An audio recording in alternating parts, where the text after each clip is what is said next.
This was all masterfully planned and executed. During the Civil War, the Constitutional Republic abandoned Congress, which forced President Lincoln to issue martial law. At this time, the Republic was taken over by foreign insurgents who replaced it with the United States of America, Inc., in all caps, in 1871. A corporation that had the same name, the United States.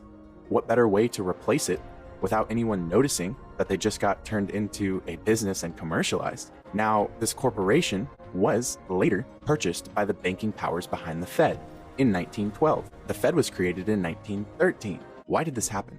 Well, the US was bankrupt. When we sold the United States to foreign banking cartels, if you will, salvage liens were placed on every asset.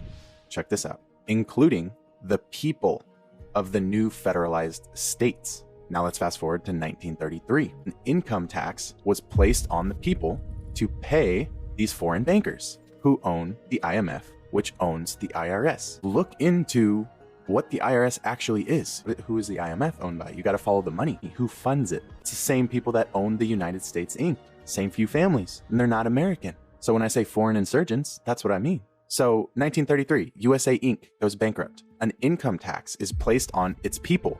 In other words, you and I were turned into property. Look it up. We were turned into cattle, and we were collateralized in order to turn us, humans, flesh and blood, into a means of paying off a massive debt.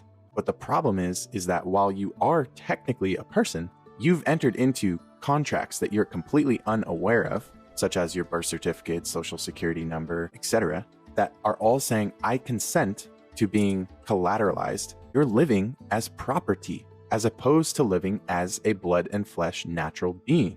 On paper, you are property. You are a corporation right now. You might be hearing this and thinking, we're fucked. We're property? Are you kidding me? And that's true. And property doesn't have rights. But here is both the blessing and the curse. There are multiple of you. Just like there's multiple United States of Americas. Sleight of hand, remember? What hat do they want to wear? There are multiple of you. The insane irony in all of this is the fact that they are actually now liable for all of your alleged obligations, aka debts. That's what a debt means. You can play a wrong move in chess and still win the game. And commerce is chess. Their greatest attempt to set us back actually is their greatest weakness. How can we owe debt if the United States is liable for all of its property? If we're its property, then it's the United States' burden to pay our debt. And that is exactly what the law says. I'm going to leave you guys with two different codes that I highly recommend you look into. First is going to be the House Joint Resolution Act 192. And when that occurred, the dollar was turned into what is called Federal Reserve debt notes. So if we're being asked to pay debts, but all we are given from the system is debt notes, aka fiat money, to pay back those debts, how can we pay a debt with a debt? I just want you to sit with that. They never gave you lawful money. They never gave you gold. They never gave you silver.